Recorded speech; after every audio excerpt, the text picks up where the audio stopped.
sabr. We thought Yazid died, but Yazidiyat is still alive. We have to fight with the system of Yazidiyat. وَتَوَاصَوْا بِالْحَقِّ. Imam Hussain went for haqq, but when you go for haqq, what happens? You have to do sabr on that haqq. It is not easy walking on a path of haqq. And today, walking off the path of haqq is what the system is going on right now in the schools. And you know what I'm talking about. You have to fight. Parents have to fight for the system, for your children, for the sake of our generations. We are not moving. We are not doing anything.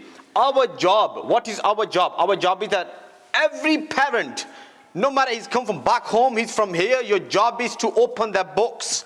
This is called وَتَوَاصَوْا بِالْحَقِّ. Then you go to their school and talk to your teachers that how come you are teaching all that stuff to my children is going against my religion. And no one can stop you. This is your right. You can do that. You can ask them. You can ask them, open those books because I want to see what you are teaching my children. And then if it is going against our religion, if it's going against our ethics, if it is going against Sharia of Rasulullah sallallahu alaihi wasallam, you cannot say it's okay, Imam Sahab, don't be extremist. Don't be extremist. Remember, ask Imam Sahab or come to me, I can give you stories after stories of just this area. People are coming to me and their children are changing. Very famous school here, I don't want to mention name. There are hundreds of girls have changed there. Parents don't know. Parents don't know. Girls, because many girls, I've got 150 girls, 15, 14 years old. And they, inside the school, they're making the pictures and they're sending me, sorry, this is what they're teaching. But I don't want to mention anything. Law is made, we cannot do anything, but at least you can protect your children by what? By just asking them. That's all you have to do. Ask them and go to school, which is in law. You can't do that. This is your right. Go and ask them what they're teaching. If you can option out, you can option out. If you cannot, take your children out, which is totally, it's not anything against, and then give them homeschooling or take them to Islamic schools. Now here what tawasaw bis sabr starts. Then people say, Imam Sahab, I don't have money. How come you never plan? You plan for going to Pakistan, you plan for holidays, but you never plan for your generations.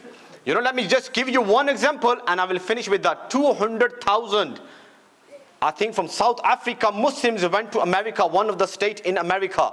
They went to do what? Labor. Labor to put the lines or maybe buses lines or whatever there was, but to do some labor. So one of the sheikh from America, he was called for Jummah speech. He said, you come to our state for Jummah speech as a guest speaker. He said, I read the history of that state. And I know 200,000 Muslims went there. Of course, that was years ago. Now they're going to be thousands and thousands of Muslims going to be in the mosque. He said, when I went there were only 200 Muslims in that mosque. Only 200 Muslims. He said, after that, with my family, I went to very local. There was a local takeaway, halal. I went to that. And there was an old person who was the owner of that takeaway. And I asked him, I said, how come where all the Muslims gone? You know what he said? He said, Sheikh, those who came from back home, they saw dollars. And then 7 days a week they're working. They thought our children were born as a Muslim, they're going to die as a Muslim.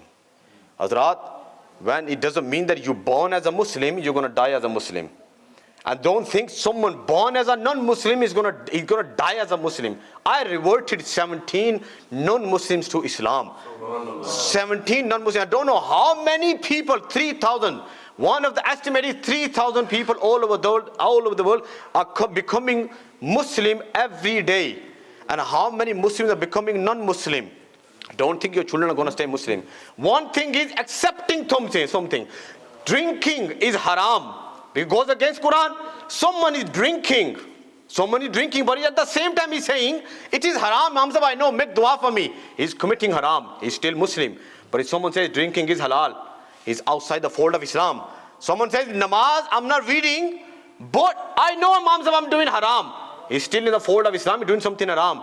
If someone says, whatever teachings they are giving you, yes, Imam Sahab, I'm changed. Yes, Imam Sahab, I did this. He is still in the fold of Islam. But if someone says, Imam Sahab, I'm changed. Imam Sahab, I did this, because it's totally fine. remember, he's not Muslim anymore. One person become non-Muslim in your generation, your rest of the generation is Muslim. So وَتَوَاصَوْا بِالْحَقِّ وَتَوَاصَوْا بِالصَّبْرِ. We have to live this example. Don't just give speeches. Don't just listen to speeches. Adopt those teachings of Imam Hussain. Adopt the path of Imam Hussain. We have become the ummah of just the listeners. We are very good in clothing. We are very good in Imam Sharif. Don't wear Imam Sharif. Don't wear these clothing. Go wear English clothes if you want to. At least change from inside. Outside counts. They're only points. Inside really counts. To Allah subhanahu wa ta'ala, atqakum. Anyone who goes to Allah subhanahu wa ta'ala says, I'm not going to see his mufti, I'm not going to see his hafiz, I'm just going to see who has a sound heart. If you have a sound iman and sound heart, you are good to go in Jannah. Look after yourself and look after your children. وَمَا عَلَيْنَا إِلَّا الْبَلَاغُ الْمُبِينُ.